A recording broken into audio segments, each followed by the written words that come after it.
जब ब्रह्मचर्य के कुछ दिन, महीने और फिर साल में बदलने लगते हैं तो इस दौरान आप 7 ऐसी शक्तियां अनुभव कर पाएंगे जो स्वामी विवेकानंद जी, स्वामी दयानंद सरस्वती जी जैसे महापुरुषों ने अपने समय में किया। और दोस्तों, सबसे इंटरेस्टिंग बात, आखिरी यानी 7वें फायदे से बढ़कर एक इंसान और कुछ नहीं पा सकता, वो अल्टीमेट है। हम लोग शुरुआत करेंगे पहले नंबर से और जाएंगे 7वें नंबर तक।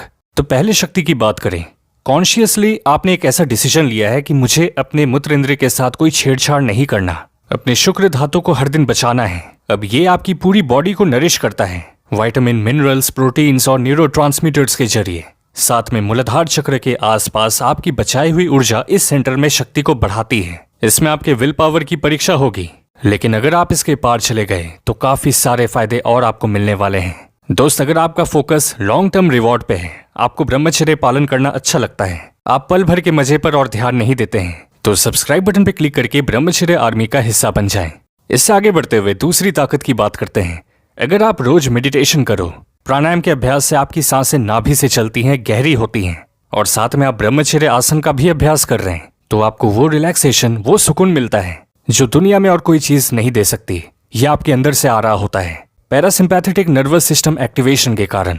फिर जो तीसरी शक्ति है दोस्तों, आपको बाहर से भी फ्रेश फील होता है और अंदर से भी, क्योंकि शरीर शुद्धि का प्रोसेस शुरू हो जाता है और तब आपकी बॉडी में ओज की मात्रा बढ़ने लगती है। हम आपको अपने अनुभव से कह सकते हैं, आप पहले जैसे बीमार नहीं पड़ेंगे।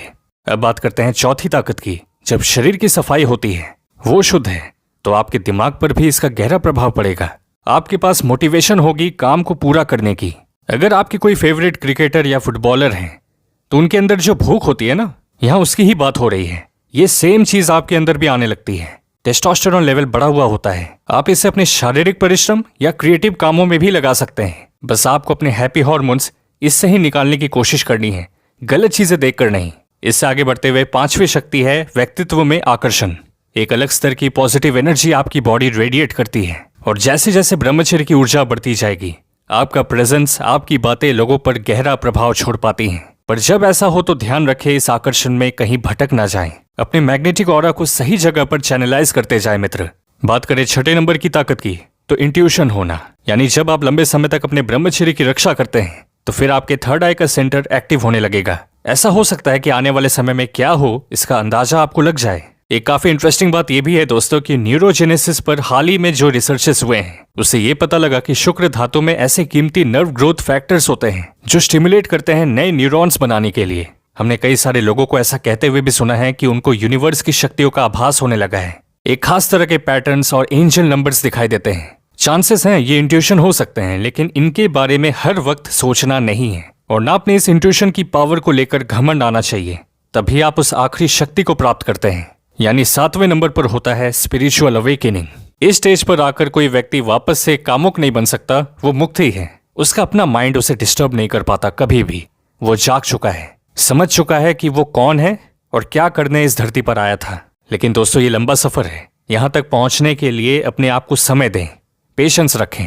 इस सफर में जितनी शक्तियां बढ़ती हैं, उतनी ज्यादा जिम्मेदारी होती है इसे संभालने की। तो अपने विचार, शब्द और कर्मों पर पूरा ध्यान बनाए रखें। मन, शरीर और आप जो करना चाहते हैं, ये साथ साथ अगर चले तो आपको कोई चीज डिस्ट्रैक्ट नहीं कर सकती।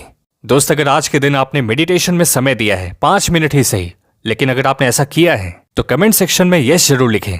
और हमें ब्रह्मचर्य में कौन सी किताब पढ़नी चाहिए, और एक बहुत इंपॉर्टेंट वीडियो का लिंक डिस्क्रिप्शन में दिया हुआ है, उससे हर लड़के को फायदा होगा, तो जरूर से चेक करें। ख्याल रखिएगा अपना। मिलते हैं आपसे अगले वीडियो में।